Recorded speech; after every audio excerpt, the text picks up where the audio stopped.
En 2014, la page coopération du ministère de l'Aménagement du Territoire et de la Délégation générale aux grands travaux aura été des plus fournies. Tout commence avec le forum Build Africa tenu à Brazzaville les 6 et 7 février 2014 sous l'égide du président de la République, Denis Sassou Nguesso. L'Afrique est certes très en retard dans le domaine des infrastructures. Mais cette situation n'est pas une fatalité. Elle est surmontable. Elle sera surmontée. Le forum Build Africa, le premier du genre qui se tient aujourd'hui, est la preuve s'il en est de notre volonté commune de réaliser le grand sursaut tant attendu et tant espéré. Pour atteindre notre but, nous devons inscrire notre détermination, notre réflexion et notre action dans la durée.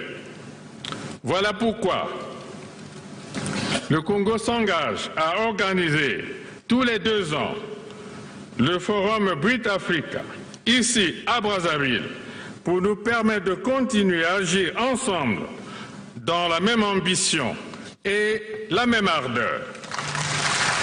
Organisé par le ministère de l'Aménagement du Territoire et de la Délégation générale aux grands travaux, ce forum panafricain dédié aux infrastructures a battu le record de la participation et du contenu.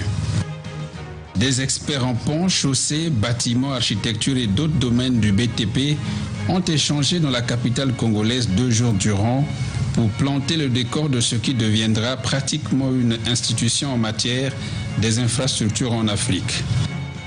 Des débats d'une facture hors pair ont meublé ce forum dont l'organisation a été jugée exemplaire.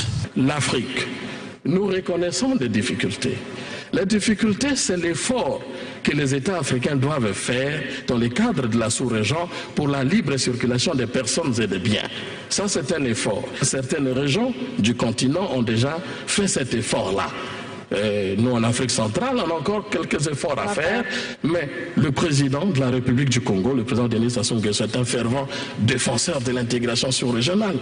Nous avons, par exemple, un grand pays adossé à nous, comme la République démocratique du Congo. Brazzaville et Kinshasa, c'est la libre circulation des personnes et des biens tous les jours, tous les temps. Ça se passe très bien. L'Afrique est plus ouverte sur l'Europe que sur l'Afrique elle-même, parce que l'Europe demande davantage. Aujourd'hui, je peux faire 10 pays européens avec un seul visa.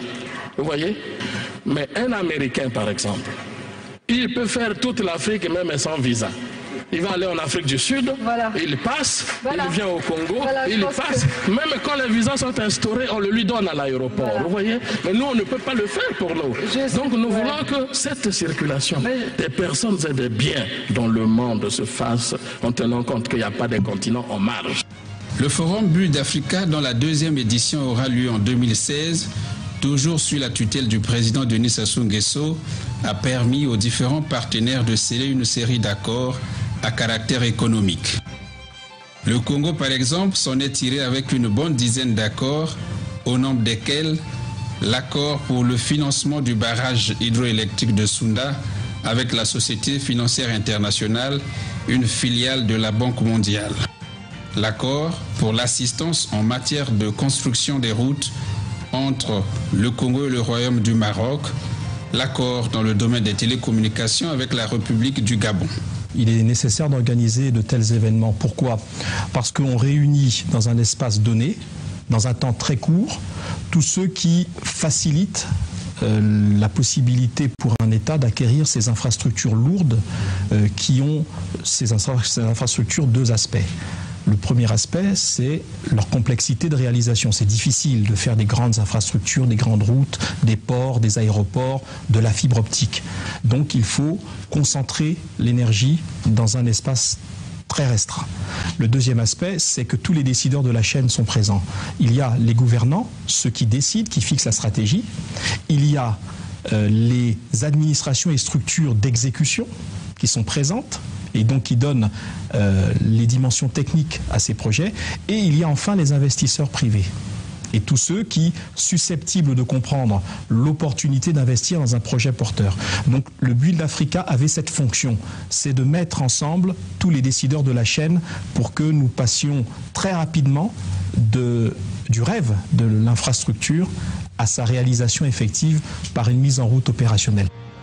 En compagnie de son épouse, d'une forte délégation gouvernementale et de quelques membres de son cabinet, le président de la République, Denis Sassou Nguesso, a effectué du 11 au 19 juin 2014 une visite d'État en République populaire de Chine à l'occasion du cinquantenaire des relations entre les deux pays.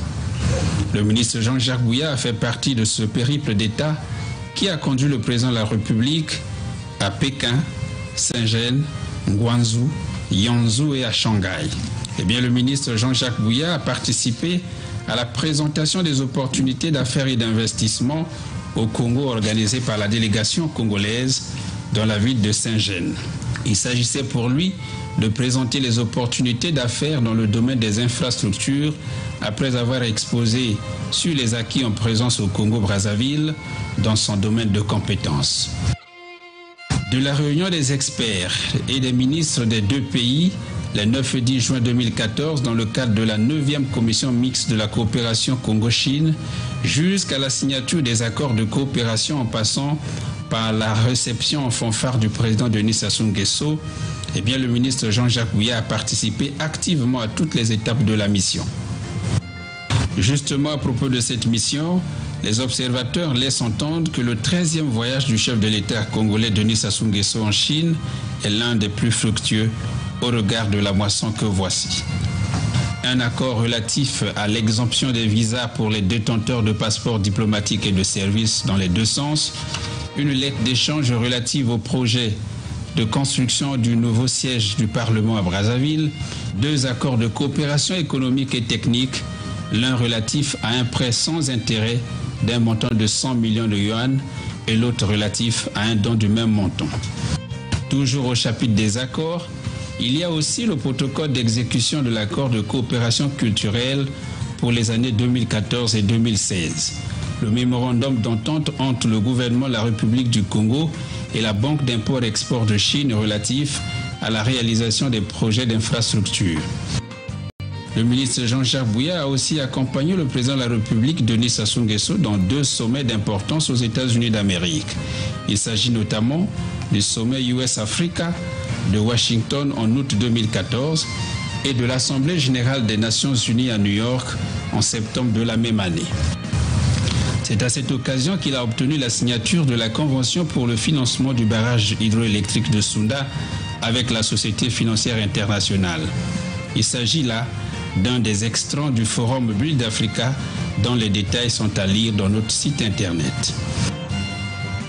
Pour le marketing et la visibilité dynamique du pays, le Congo était présent aux 6e assises des Yvelines qui se sont tenues à Versailles en région parisienne du 11 au 17 octobre 2014. Dans cette activité de coopération économique décentralisée entre le Congo et la France d'une part et entre les départements de la Cuvette et celui des Yvelines d'autre part, il était question en réalité d'une activité de développement durable, notamment dans le domaine de l'éco-construction. Nous avons appris beaucoup de choses, c'est la coopération donnant-donnant et nous pensions qu'à travers les différents thèmes que nous avons suivis, nous allons apporter un plus au niveau non seulement du département de la Cuvette, mais de la sous-préfecture du Makwa, pour faire en sorte que ce que nous avons appris ici là puisse faire en sorte que nous puissions booster, n'est-ce pas, les secteurs au niveau de Makwa, notamment l'assainissement de la ville, notamment l'assainissement en eau potable, notamment les latrines et aussi parler de l'écosystème, le développement durable, les forêts, la pisciculture, l'aquaculture, pourquoi pas la pêche et l'agriculture au niveau de Makwa.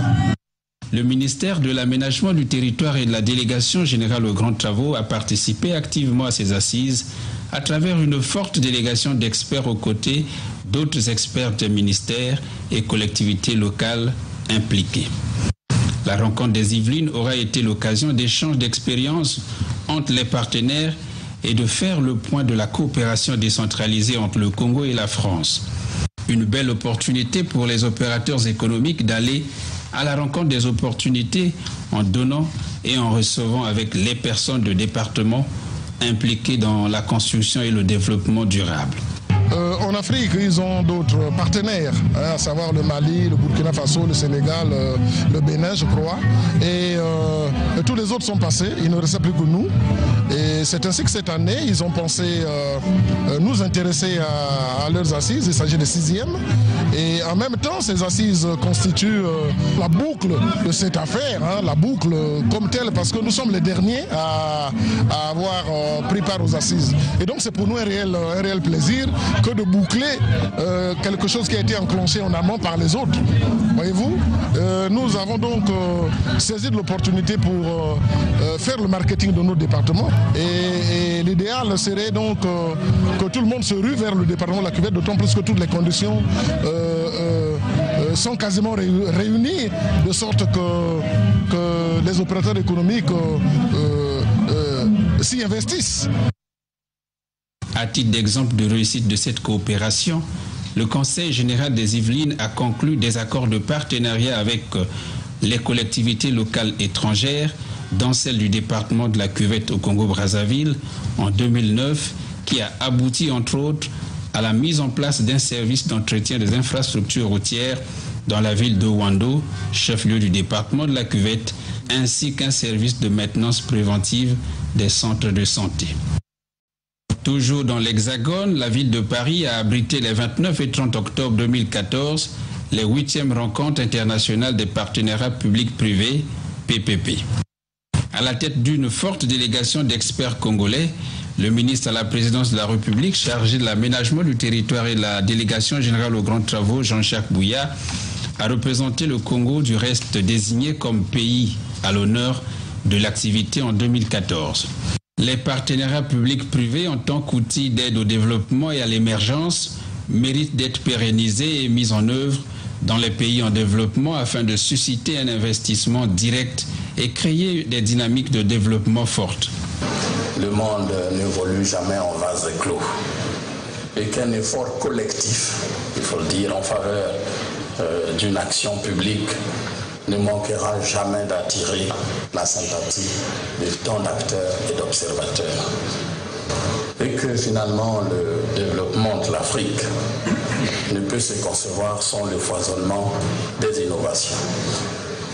En parlant ainsi, je voulais voir, évidemment, à travers cette consécration, s'il faut le dire, la reconnaissance des efforts déployés depuis plusieurs années par son Excellence, Monsieur le Président Denis Sassou Nguesso, Président de la République du Congo, dans la promotion et surtout le développement des infrastructures économiques et sociales dans notre pays. Il s'agit là véritablement d'un défi majeur. Ce défi qui impacte de plus en plus notre pays, mais la région du continent africain, plus particulièrement la région Afrique centrale. Nous l'abordons bien entendu avec généralement l'ensemble des forces vives du pays et aussi les partenaires au développement, dans certains sont d'ailleurs dans cette salle. Voici qui donne donc matière pour les meilleures options de développement et notamment pour la diversification de l'économie. C'est le cas de le dire pour la dorsale Pointe-Noire Brazzaville-Ouesso, dont la vocation est de booster l'économie nationale congolaise par les transports. Cette rencontre de Paris était aussi l'occasion de faire participer les délégués venus de plusieurs pays, dont 9 d'Afrique, aux ateliers formation, débats et plénières sur les thématiques variées. Ces thématiques développées à l'occasion ont permis de constater que les PPP ont besoin d'être encouragés et vulgarisés, surtout dans les sociétés africaines. C'est le cas du Congo, dont le ministre à la présidence chargé de l'aménagement du territoire et de la délégation générale aux grands travaux, Jean-Jacques Bouya, a reçu le prix de la logistique stratégique concernant le projet de modernisation du port autonome de Brazzaville en PPP avec le groupe Necotrans. Maintenant, il est tradition à ces rencontres internationales de remettre des prix sur ce qui bouge en Afrique, pour valoriser les pays qui bougent le plus. Et nous avons souhaité aujourd'hui vous remettre le prix de la logistique stratégique pour le projet fluvial de Brazzaville, au nom du club des PPP Med-Afrique et en présence de l'équipe nouvelle et ancienne de la mission d'appui des PPP en France. Je vous remets ce prix, Monsieur le Ministre, que voilà, sous les applaudissements de tout le monde. Toujours en Europe, pour diversifier les partenaires et mettre en œuvre les PPP, le ministre Jean-Jacques Bouya a séjourné à Rome en Italie du 15 au 18 décembre 2014. Dans la capitale italienne, le ministre Jean-Jacques Bouya a signé un accord de portée économique avec le vice-ministre italien du développement économique, M. Carlo Calenda. Cet accord, qui résulte du protocole signé entre le Congo et l'Italie lors du récent voyage du Premier ministre italien au Congo-Brazzaville en juillet 2014, porte entre autres sur la garantie financière de l'État italien au profit des sociétés italiennes investissant au Congo, la construction d'une ville moderne à Kintele, environ 6 000 logements dans cette ville, l'ouverture d'un bureau économique de l'ambassade de l'Italie au Congo, la formation des cadres congolais dans les domaines variés de l'ingénierie et des BTP et d'autres filières de développement, la construction des unités de production massive de ciment italien au Congo-Brazzaville. L'État congolais, quant à lui, garantit à ses partenaires italiens certaines facilités telles que la mise à disposition des terrains pour l'implantation des équipements. Nous avons donc le premier projet à formaliser à travers les structures désignées qui ont été instruites par le vice-ministre du développement économique, le ministre Calenda, de faire en sorte que ces institutions qui peuvent fédérer la possibilité de financement et les institutions techniques qui sont en train de fiabiliser, formaliser techniquement ce projet de Kintele viendront nous montrer quel est le schéma de mise en œuvre de ce grand projet. Et puis aussi les autres perspectives, donc une prospective dans les projets comme dans l'agroalimentaire, dont évidemment l'Italie a l'expertise nécessaire. Au chapitre des forums, le ministre Jean-Jacques Bouya a participé à 3 conférences internationales. Le New York Forum Africa qui s'est tenu à Libreville au Gabon du 23 au 25 juin 2014 sous le thème « Comment libérer la compétitivité des économies africaines ». Le Forum Global Entrepreneurship Summit qui s'est tenu à Marrakech au Maroc du 19 au 21 octobre 2014 et le premier Forum économique de la francophonie qui s'est tenu à Dakar au Sénégal les 1er et 2 décembre 2014. Dans tous ces forums, l'expérience congolaise en matière de construction des infrastructures et leur corrélation avec l'emploi en milieu jeune ont été mises en exergue. Le président de la République du Congo, son Excellence Denis Sassou Nguesso, a mis son cap sur les infrastructures. Parce que la vision, il la détermine comme ceci. Il faut enlever le frein qui bloque le développement du continent. Il faut aussi enlever le frein qui fait que nous qui sommes au centre du continent, en réalité un carrefour entre le nord et le sud du continent, il faut enlever le frein par la mise en place des infrastructures. Donc dans une modernisation des infrastructures pour permettre le développement et par la suite, et évidemment par voie de conséquences, booster l'industrialisation. Donc depuis 10 ans à peu près, un effort d'investissement a été véritablement fait de manière considérable. On peut dire toute la dorsale routière en train d'être terminée, plus de 2000 km de route, et toute la dorsale de fibre optique en train d'être terminée, près de 2000 km de fibre optique, et toute la dorsale en ce qui concerne la transmission des lignes de transport d'énergie de très haute tension est en train d'être finalisée aussi, à peu près pour le même nombre de kilomètres de route, pour ouvrir en réalité, interconnecter le pays sur l'intérieur, donc le désenclavement, et aussi sur les pays voisins, pour ne plus être un point bloquant sur le développement de la région et de l'ensemble du continent. Et donc nous pouvons dire qu'avec ces résultats, en donnant aux grandes villes une structuration de l'armature urbaine, aux villes naissantes, c'est-à-dire que puisque nous avons voulu une organisation complètement, on peut dire, équilibrée du territoire, évidemment la mise en place d'une bonne armature urbaine pour fixer les populations là où elles se trouvent, afin qu'elles créent l'activité et la richesse. Revenons sur ce premier forum économique de la francophonie qui s'est tenu à Dakar au Sénégal et disons qu'il aura été effectivement ce haut lieu d'échange, d'expertise du monde francophone. Sa vocation était de booster ce que l'on pourrait appeler la francophonie économique.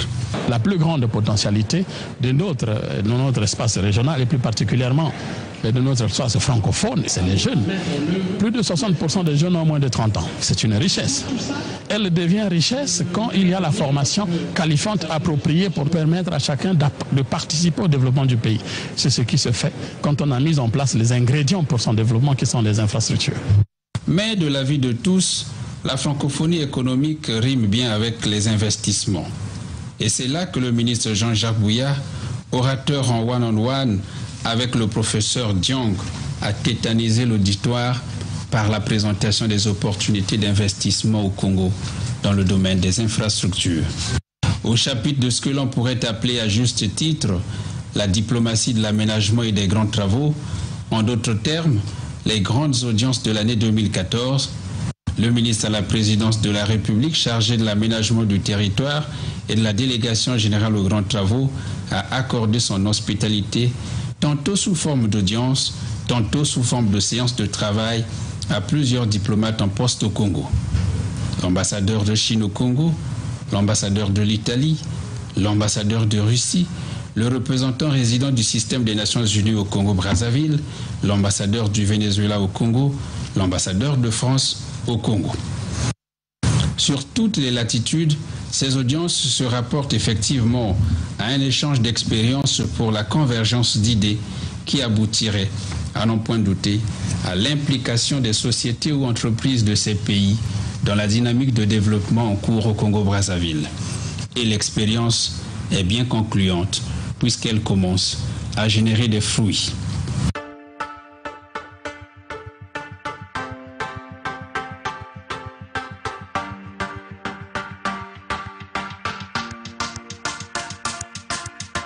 Les différents chantiers engagés sur l'ensemble du territoire national illustrent à n'en point douter la trame du programme de gouvernement du président de la République et les profondes mutations qui en découlent dans les domaines de l'aménagement du territoire et des grands travaux. Ces multiples chantiers dans le secteur du bâtiment, déjà réalisés pour certains et en exécution pour la plupart, ont fait parler d'eux et retenu l'attention de plus d'un à travers les visites et activités menées par le ministre à la présidence chargé de l'aménagement du territoire et de la délégation générale aux grands travaux, Jean-Jacques Bouya, en 2014. À Kintélé, dans la périphérie nord de Brazzaville, se construisent le complexe sportif et l'université Denis Sassou Nguesso. Dans ces deux chantiers, dont le premier, une fois achevé, abritera les 11e Jeux africains, les travaux évoluent à pas de géant. S'étendant sur plus d'1 km², le complexe sportif de Kintélé, ultramoderne, répondant aux exigences du 21e siècle, disposera de plusieurs compartiments, notamment d'un stade de football de 60 055 places, avec une piste d'athlétisme de 400 mètres, munie de 8 couloirs et des aires de jeu, offrant toutes les commodités nécessaires et dignes d'un ouvrage de sa taille. Les travaux y sont déjà exécutés à 70%. Le complexe sportif de Kintélé est également doté, entre autres, d'un palais des sports, d'un centre nautique, d'un hôtel et d'un village olympique, érigé, lui, dans l'enceinte de l'université Denis Sassou Nguesso. Celui-ci se substituera au campus universitaire après les Jeux. Le projet de construction de l'université de Kintélé porte sur un lourd investissement du gouvernement en faveur de l'éducation des jeunes pour bâtir une base solide pour le pays et préparer ces derniers sur la voie du progrès. Cette université aura pour vocation de former les cadres et techniciens de la sous-région Afrique centrale afin de faire face aux enjeux et défis de l'émergence. La volonté du gouvernement d'améliorer les conditions d'études de la future élite congolaise s'explique par la réalisation de 2 amphithéâtres à la faculté des sciences économiques et du 3e au phénotype, dotés tous d'une capacité d'accueil de 1500 places et de tous les accessoires liés au modernisme. La construction des lycées d'excellence de Mbunda et d'Oyo n'échappe guère à cette ambition d'assainir l'environnement scolaire. Assainir l'environnement et améliorer les conditions de vie des populations, telle est la mission régalienne que s'assignent les pouvoirs publics dans la concrétisation des OMD, objectifs du millénaire pour le développement. Les commerçants du marché total vont très bientôt intégrer le premier module du nouveau marché moderne. Démarré en 2007, le projet de construction de l'hôpital général spécialisé de 200 lits à Oyo, dans le département de la Cuvette, s'inscrit dans le partenariat stratégique Congo-Chine. L'objectif étant de pourvoir le Congo d'une structure de santé de haute facture. C'est dans le programme du président de la République de mettre en place un certain nombre d'hôpitaux pour améliorer la condition de vie des populations. Il était prévu de mettre en place ici un hôpital général spécialisé, puisqu'il y a une résolution de construire dans tous les chefs-lieux de département des hôpitaux généraux. Donc je pense qu'à ce moment, les conditions seront réunies pour que les Congolais puissent être soignés comme il faut. C'est un hôpital général spécialisé. Ce n'est pas simplement pour le Congo comme tel. Vous savez que nos pays d'Afrique, et notamment plus particulièrement d'Afrique centrale, le ministre le dira encore mieux que moi, souffrent de problèmes d'évacuation sanitaire. Il suffit que quelqu'un tombe malade, il faut trouver un moyen de les amener ailleurs, de soigner. Les coûts sont importants. Donc avec la mise en place d'un tel hôpital, il peut avoir un caractère véritablement régional et pour faire en sorte qu'il soit possible dans une ville aussi paisible, aussi calme, de pouvoir amener les patients ici, les soigner normalement et pour qu'ils puissent repartir là où ils sont, même quand ils ne sont pas évidemment du Congo ou même des pays du voisinage. Confiés à EMES, la fourniture et l'installation du matériel sont en cours. La même société a gagné le marché d'équipement de l'hôpital Mère-Enfant Blanche Gomez. Ici, les travaux de réhabilitation du premier module et de construction du 2e bâtiment sont achevés. Cependant, quelques réserves sont émises en vue de rester conformes aux normes d'exploitation hospitalière. Endommagé par les déflagrations du 4 mars, l'hôpital de référence de Talangaï a été réhabilité et son équipement s'effectue. Les 200 logements sociaux de Mpila, affectés par la même cause, sont aujourd'hui complètement réalisés. Des cendres des camps du régiment blindé et du dépôt d'armes et de munitions de Mpila naissent 800 autres logements, le nouveau siège de l'arrondissement 6 Talangaï, un centre commercial, un mémorial.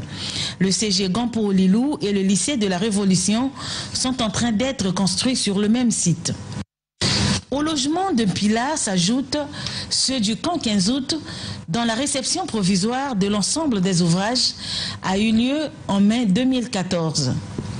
2014 a été aussi marqué par la réception provisoire du siège de la compagnie aérienne Eker, trônant majestueusement en face de l'aéroport international Maya Maya.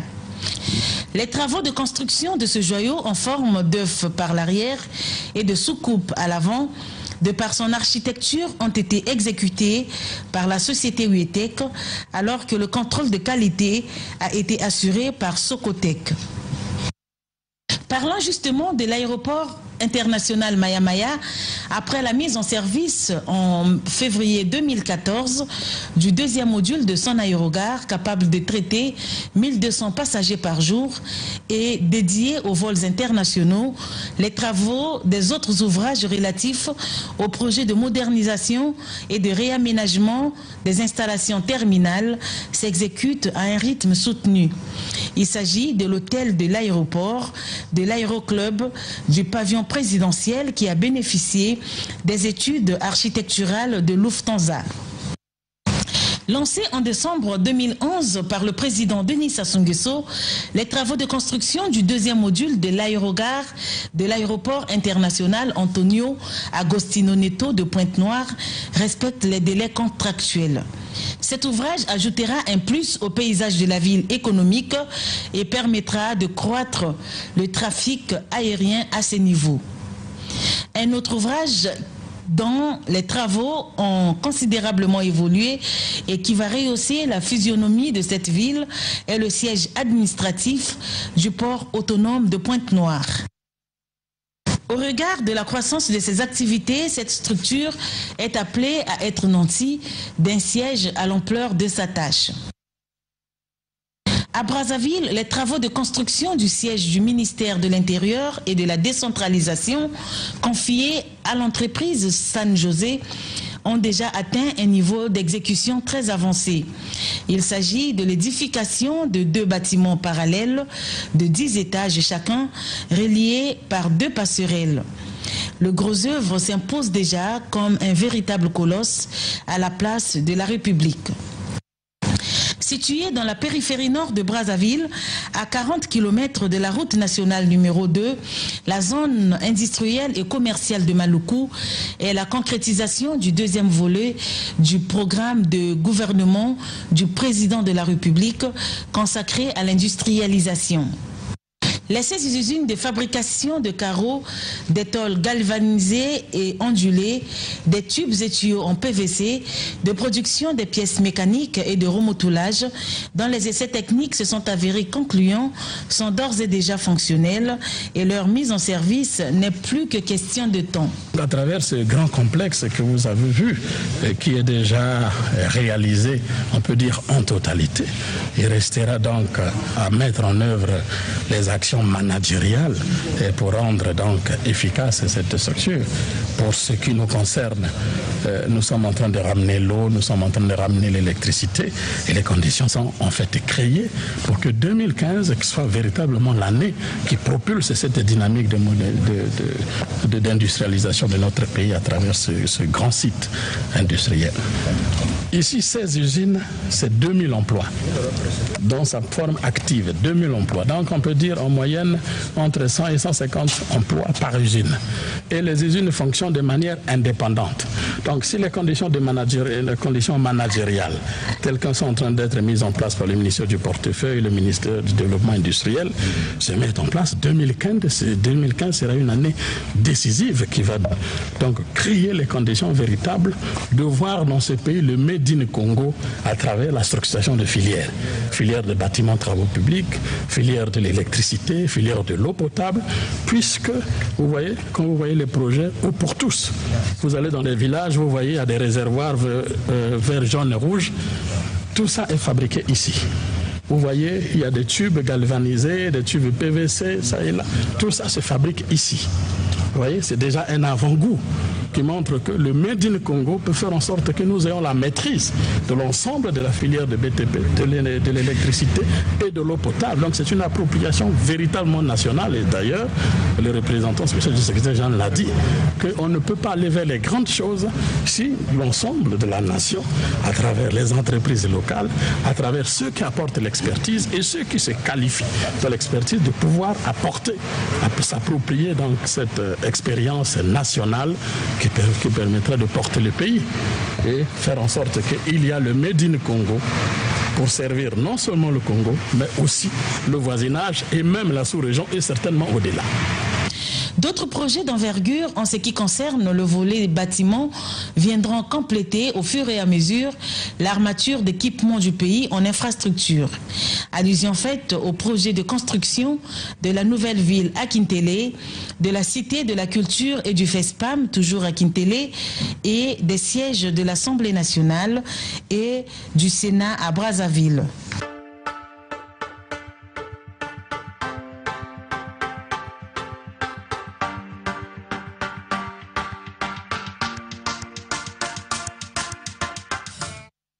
L'histoire nous révèle que les grandes mutations qui s'opèrent à travers les pays sont généralement fédérées par celles des villes.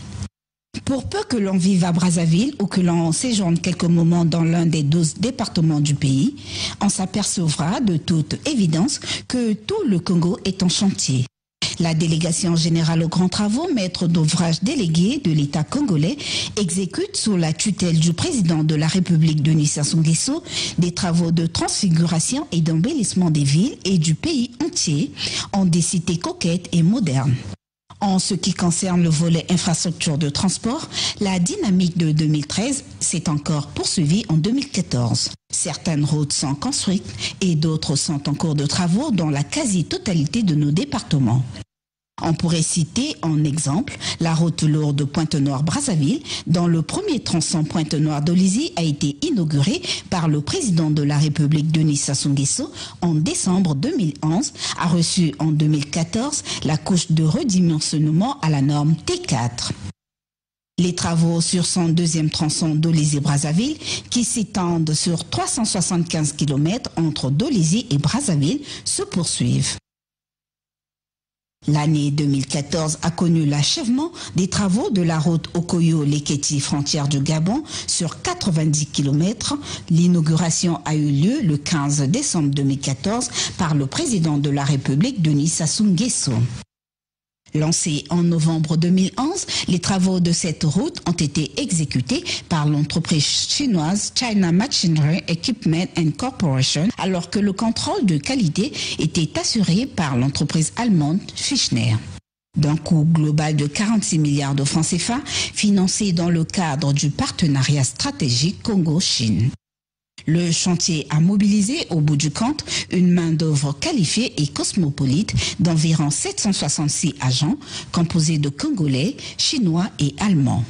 L'évidence des faits, l'optimisation des procédés et l'imbrication des résultats nous a confortés de ce que c'est dans l'esprit des hommes que naissent les grandes mutations. Et que les idées cohérentes des dirigeants sont souvent des terreaux du bonheur de la multitude. Que l'histoire, dans son objectivité, a déjà tranché en défaveur des pessimistes, qui redoutaient la capacité des dirigeants à relever le défi d'équipement du territoire en outil du devenir. Aujourd'hui, le foisonnement des initiatives qui naissent le long de ces axes visités prouve à suffisance que l'absence de la route causait cruellement tort aux populations d'ici. Aujourd'hui, avec la mobilité des populations sur une route asphaltée, dans une contrée qui, au demeurant, ne faisait rêver personne, est un signe évident que les bornes du développement sont désormais visibles. À Brazzaville, le lancement officiel des travaux d'aménagement et de bitumage de la corniche de Brazzaville a eu lieu le 10 décembre 2014. La route s'étendra prochainement jusqu'à Kintélé. Cet ouvrage intègre un viaduc comprenant un pont de 545 mètres de longueur. 2 giratoires feront partie de ce projet, l'un au ravin du Tchad et l'autre à la case de Gaulle, en encerclant le monument des compagnons de Brazza. L'ancienne section existante qui part du ravin du Tchad au restaurant Mamiwata d'une longueur de 1,300 mètres et d'un trottoir de 10 mètres sera requalifiée et remise aux normes. Les travaux entièrement financés par le gouvernement congolais sont évalués à un montant de 70 milliards 617 526 francs CFA. Une nouvelle voie de 14 mètres de large avec un terre-plein central d'1 mètre et un trottoir de 4 mètres côté fleuve sera aménagée. C'est la société chinoise China Road Bridge and Corporation qui a la charge d'exécuter les travaux pour une durée de 22 mois.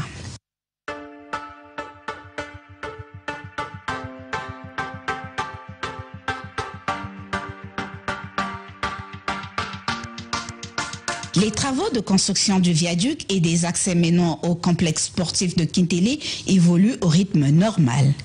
Confiée à l'entreprise chinoise China Road Bridge and Corporation, la mission de contrôle est assurée par Aegis International. Repartis en 3 lots, les travaux de la route Sibiti-Mapati-Zanaga dans le département de la Lékoumou évoluent normalement. Les ouvrages d'art et les dallos entre Sibiti et Imbe sont exécutés à 100%, ceci pour un trafic de classe T2.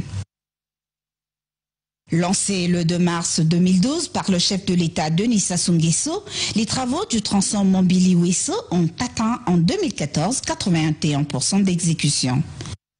Réalisée par l'entreprise chinoise Channel Road Bridge & Corporation, elle coûtera à terme près de 129,3 milliards de francs CFA. Nous pensons qu'on est véritablement satisfait du travail que nous voyons. Et cet ouvrage est en train d'évoluer. Nous pensons que dans les 1-2 mois, le chantier sera rendu disponible. Il faut dire que sur les 199, nous avons pu corriger évidemment le tracé pour revenir presque à 195. L'aménagement et le bitumage de la route Keta-Djoum dans son tronçon Keta-Sembe-Soinké, frontière du Cameroun, se poursuit normalement. 2014 aura été une année décisive en ce qu'elle a apporté des dizaines de kilomètres de plus à cette zone forestière. Le lot dans sa partie congolaise comprend le bitumage de la section Keta-Mbiessi, 121 km, avec aire de stationnement, poste de péage et poste de comptage de trafic, 5 ponts définitifs construits entre Mbiessi et Sembe et aussi l'aménagement minimal de la section Mbiessi-Tam, 191 km. La région Afrique centrale était, on peut dire, très en retard sur l'intégration économique par les infrastructures. Et ça s'est justifié, parce que c'est la zone la plus difficile à construire les infrastructures. Ici, on est en pleine forêt, vous voyez vous-même, les difficultés sont énormes. Il y a la forêt, il y a le relief, il y a le climat, enfin, qui concourt à ce que les difficultés soient véritables. Mais aujourd'hui, en ce qui concerne notre pays, qui finalement a sa vocation de transit, qui au départ pouvait être analysé comme un slogan, aujourd'hui devient une réalité. Ça, c'est une interconnexion entre le Congo et le Cameroun, en partant de Wesso vers Saint-Milima et donc notamment vers la frontière Tam pour entrer au Cameroun. Il y a encore d'autres tronçons comme ça. De Pointe-Noire, on rentre évidemment au Cabinda, de Dolisie, on rentre au Gabon et d'Obuya, on rentre à Franceville. Et donc, on veut dire que le pays est suffisamment avancé et on peut être satisfait de ce qui se réalise aujourd'hui parce que nous reprenons notre position géostratégique d'être le carrefour. La société chinoise Sino Hydro et le groupement de contrôle du berger Sira sont à pied d'œuvre pour ce projet dans le délai d'exécution est de 36 mois. Avant de venir ici, tu savais manipuler cette machine? Non. Qui t'a appris à... C'est le Chinois. Le Chinois qui t'a appris. Alors, qu'est-ce que tu dis aux autres? Aux autres qui ne veulent pas venir apprendre, qui pensent qu'il faut qu'ils restent au village pour ne rien faire? Je leur dis qu'il faut revenir travailler ici avec les Chinois pour quand même les débrouiller, pour quand même mettre un métier dans la tête. Ça, tu dis quoi au président là? Merci parce que nous a donné du travail au pays, quand même débrouiller. Même si on a raté l'école là, quand même merci à monsieur le président qui nous a donné quand même du travail. À Sibiti, dans le département de la Lékoumou, au bénéfice de la municipalisation accélérée, de 0 km au demeurant, 30 km de voiries urbaines serpentent plusieurs points clés de la ville. Il est possible d'affirmer qu'à chaque année suffit son aéroport. Ainsi, 2014 a vu éclore l'aéroport de Sibiti. L'aéroport de Sibiti est venu grossir la liste des aéroports construits sous la tutelle du président de la République, Denis Sassou Nguesso. Il s'agit de l'aéroport Maya Maya de Brazzaville, aéroport de Pointe-Noire, aéroport de Dolisie, aéroport d'Ifondo, aéroport de Wando, aéroport d'Evo, aéroport de Djambalak, aéroport de Lombo, L'aéroport de Ouesso est de nos jours en plein travaux de réhabilitation de mise aux normes aux avions de type Airbus A340-300. Le marché est attribué aux entreprises China Road Bridge & Corporation qui en assurent le génie civil des chaussées aéronautiques. Ineo Engineering, lui, s'occupe des équipements NA et balisage. La mission de contrôle est gérée par Studi International. Son taux d'avancement physique global est de l'ordre de 70% en décembre 2014. Comme on devra le comprendre, le président Denis Sassou Nguesso a opposé une multitude de solutions pour sortir Brazzaville et les capitales de chacun de nos départements de l'état de précarité dans lequel elles se trouvaient. Les villes, justement en préforme, et s'arriment aux normes urbanistiques universellement reconnues, non pas par des mesurettes, mais dans une mutation dynamique, sans cesse évolutive, dans le seul bien-être des populations.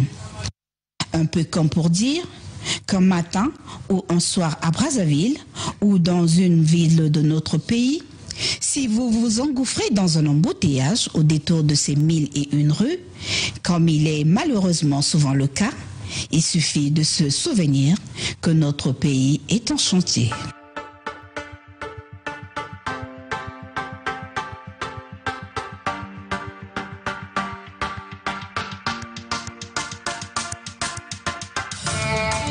La municipalisation accélérée, lancée par le chef de l'État, est un véritable projet de développement, un grand chantier pour le Congo. C'est une opportunité que le chef de l'État donne à saisir au peuple congolais pour doter en un temps record les chefs-lieux de département d'outils indispensables au développement. Les chefs-lieux de département et de district connaissent au fil de temps une évolution graduelle à travers la réalisation des projets structurants liés à ce processus, gage de la réussite de la fête tournante nationale de l'indépendance. Il s'agit de mettre en place les conditions adéquates propices au développement et au progrès soutenu afin d'éliminer les disparités sociales entre les différentes localités du pays en implantant des infrastructures de base viables.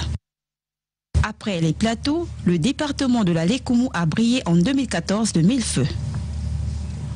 Il a en effet abrité le 15 août dernier les festivités marquant le 54e anniversaire de l'accession de la République du Congo à la souveraineté internationale. Le lancement officiel des travaux de la municipalisation accélérée est intervenu le 5 mai 2014 sous le patronage du chef de l'État Denis Sassou Nguesso. Le 6 mai 2011, nous étions à Evo. Le 3 mai 2012, nous étions à Kikala. Le 5 mai 2013, à Djambala. Et aujourd'hui, le 5 mai 2014, à Sibiti. Voici là un ensemble de repères qui prouvent, pour ne pas le rappeler, la constance d'un programme de développement, les raisons évidentes d'un programme d'aménagement harmonieux du territoire et finalement la détermination d'un chef à donner matière aux préoccupations de son peuple. Aujourd'hui, par la mise en œuvre des chantiers de la municipalisation accélérée de la Lékoumou, leur suivi, leur emboîtement et leur achèvement, escortés par l'élite locale de plus en plus organisée, l'allant déclenché par cette politique volontariste et avant-gardiste, nous conforte dans notre préoccupation, sinon dans notre appréciation de ces concepts. Plus de 150 projets ont été ciblés pour la circonstance, avec un coût estimatif de 400 milliards de francs.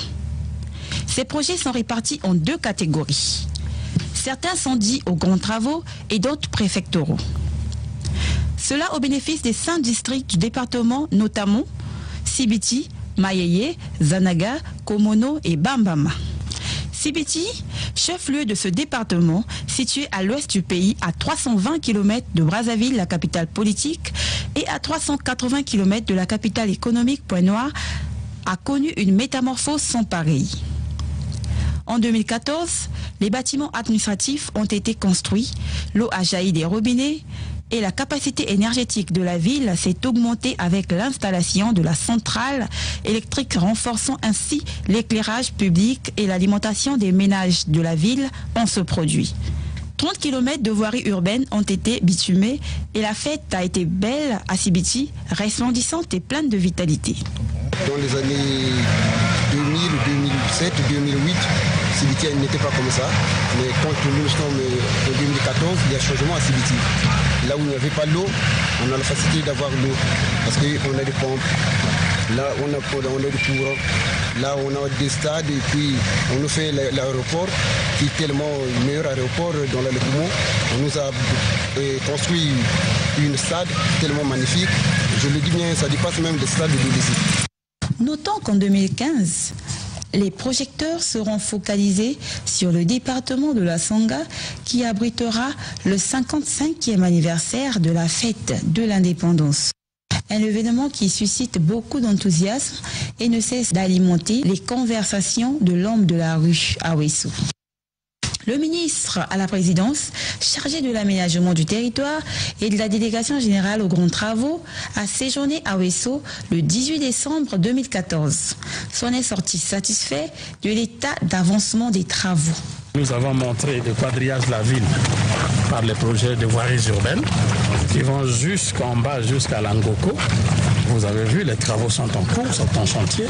Les grands ouvrages tels le stade, le palais présidentiel, les voiries urbaines sont déjà en chantier. Et là, nous sommes sur l'aéroport, qui est un grand projet qui a commencé bien avant la municipalisation.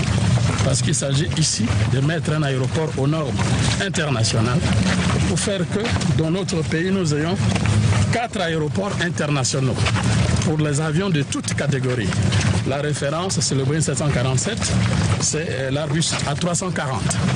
Vous voyez, donc il s'agit de Pointe-Noire, il s'agit de Brazzaville avec des cadres supplémentaires de l'A380, il s'agit de Olombo et il s'agit de Ouesso. Si vous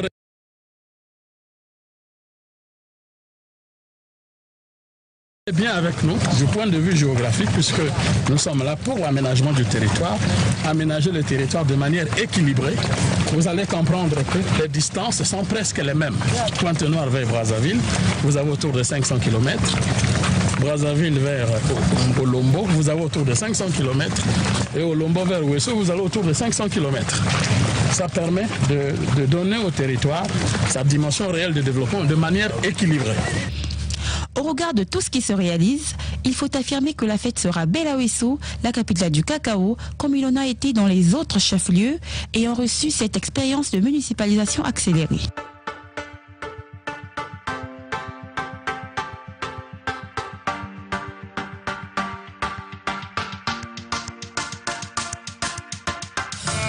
Durant l'année 2014, les 6 projets sous tutelle du ministère de l'Aménagement du Territoire et de la Délégation Générale aux Grands Travaux ont assuré leur fonctionnement selon les termes contractuels.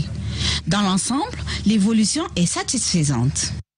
Le projet centrale hydroélectrique de l'Iwesso a pour objectif de répondre aux besoins énergétiques des populations de la Sangha en général et particulièrement de Ouesso et environs. Le projet délocalisation des casernes militaires a connu des bonnes avancées en 2014. Les travaux des casernes de Ndouo et de Sadelmi ont connu une bonne trajectoire. Le constat fait par le ministre Jean-Jacques Bouyad et le ministre de la Défense Jean-Richard Modjo est révélateur. On peut dire à mi-parcours satisfait des résultats, puisque il y a des casernes qui sont presque réalisées à 94-95%. Il y en a d'autres qui sont à 75% au fur et à mesure, et le taux global étant de 57% pour l'ensemble des casernes. Il est possible qu'en début d'année, il y a des casernes qui soient rendues disponibles. Et d'autres, au fil des temps, au mois de mars, il y en a qui seront encore rendues disponibles au mois de juillet. L'objectif fixé est de juillet-août 2015. pour livrer l'ensemble de ces casernes, évidemment, à la force publique. Je pense que la force publique s'installera dans ses environs dès la prochaine année et ce sera pour le bien de tout le monde. Le projet couverture nationale en télécommunications a été initié par le président de la République, Denis Sassou Nguesso, dans le but de couvrir l'ensemble du pays en infrastructures de télécommunications soutenues par la fibre optique. Pour ce projet, l'année 2014 a été marquée par la réception provisoire de la phase aérienne d'exploitation. L'ouverture du réseau mobile au public avec une connexion à haut débit. Le gouvernement de la République a initié le projet Cadastre national dans le cadre de la gestion durable de nos villes. Le projet vise deux objectifs majeurs, notamment la sécurisation des propriétés et l'amélioration de l'assiette fiscale. Les tâches exécutées à ce jour sont finalisation du fichier des propriétaires, livraison et équipement aux structures bénéficiaires, à savoir le cadastre, les directions départementales et les différentes mairies de 6 villes du pays. Deux autres projets se sont ajoutés à celui du cadastre national. Il s'agit de la réalisation de la cartographie géologique et la prospection minière et géophysique sur l'ensemble du territoire terrestre de la République du Congo. Le projet Ndiri permet de renforcer la capacité de production et de distribution d'eau dans la ville de Brazzaville avec l'extension du réseau de distribution dans les quartiers périphériques. Né dans l'objectif de réhabiliter et équiper le chemin de fer Congo-Océan qui se trouvait dans une situation dégradante, le projet CFCO exécute des projets liés au programme d'urgence, de réhabilitation et d'équipement de la voie ferrée.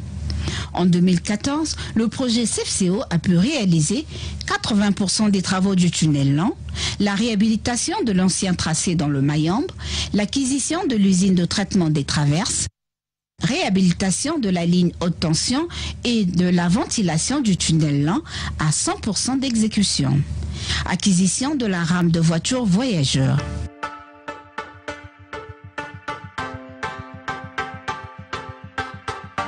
L'acquisition de 10 locomotives commandées aux USA en 2013.